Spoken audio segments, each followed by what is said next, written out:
మేము ఉపవాసాలు ఉంటున్నాం, మీరు ఎందుకు ఉండట్లేదు? వీళ్ళు యోహాను శిష్యులు. యోహాను ఎవరు? ఆయన పాత నిబంధనలో ఉన్న ఆఖరి ప్రవక్త. ఆఖరిగా ఇదిగో యేసు ప్రభు వారు యోహాను గురించి ఏమని చెప్తాడంటే, స్త్రీలు కనిన వ్యక్తుల్లో ఇలాంటి వ్యక్తి ఎవరు లేరు. యోహాను అంత గొప్పవాడు, నాజీరు చేయబడ్డవాడు, ద్రాక్షారసం ముట్టలేదు, పరిశుద్ధంగా బ్రతికాడు, ఉపవాసాలు చేస్తూ బ్రతికాడు. మరి వాస్తవానికి ఉపవాసాలు చెయ్యాలా?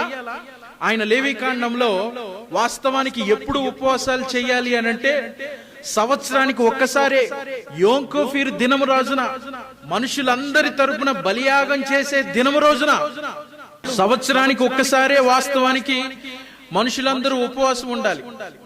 లేవీకాండంలో ఉపవాసం అనేది సంవత్సరానికి ఒకసారి. మరి ఎందుకు యోహాను వీళ్ళందరూ తరచుగా ఉపవాసాలు ఉంటున్నారు?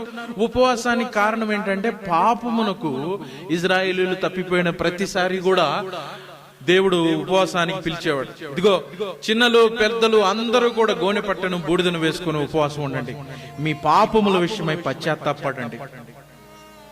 ఇదిగో మీ ఆహారాన్ని, మీ భోజనాన్ని పక్కన పెట్టేసి సంపూర్ణంగా నా మీద ఆధారపడి నా వైపు చూడండి, నా కొరకు కనిపెట్టండి. ఇదిగో మనుష్యుడు రొట్టి వల్ల కాదు, దేవుడి నోటి నుంచి వచ్చు మాట వల్ల బ్రతుకుతాడు. కాబట్టి నువ్వు తిండి తినకుండా నా యొద్ద ఆయాసపరుచుకుంటే, నేను చూసి నీ యొక్క తపనను చూసి నిన్ను నువ్వు కాదనుకొని, నీ శరీరాన్ని కాదనుకొని, నీ పాపపు ఈచ్ఛలను కాదనుకొని నా వైపు తిరిగావు. కాబట్టి పాపమును బట్టి నువ్వు పశ్చాత్తాపడాల్సిందే, నీ పాపమును బట్టి మరి యోహాను వీళ్ళు ఏం చెప్తున్నారు? వీళ్ళు చేసేది ఏంటి?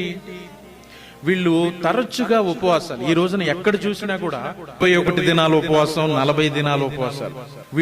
వీళ్ళ మతం చూడండి ఎలా మారిందో. నేను ఉపవాసం ఉంటున్నాను, నువ్వెందుకు ఉండట్లేదు? నేను ఈ పనులు చేస్తున్నాను, నువ్వెందుకు చేయటం లేదు? మనిషి తన నీతి క్రియలు, తను చేసే మంచి పనులు ఎదుటి వాళ్ళ మీద రుద్దుతారు.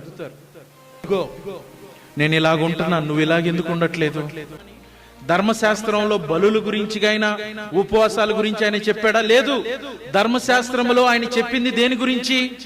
దేవుడి యొక్క వాక్యముకు లోబడితే చాలు, ఆయన నీతిని మీరు అనుసరిస్తే చాలు. మరి ఉపవాసాలు ఎప్పుడు? ఉపవాసాలు అనేది నువ్వు పాపం చేసినప్పుడు, నువ్వు దేవుడికి దూరం అయిపోయినప్పుడు, నీ వ్యక్తిగత జీవితంలో దేవుడికి లోబడకుండా నువ్వు తిరుగుబాటు చేస్తూ ఉన్నప్పుడు ప్రవక్తలు నీ దగ్గరికి వచ్చి, ఇదిగో నీ పాపంలో ఉన్నావంటే వారు పశ్చాత్తాపడి ఉపవాసం ఉన్నారు.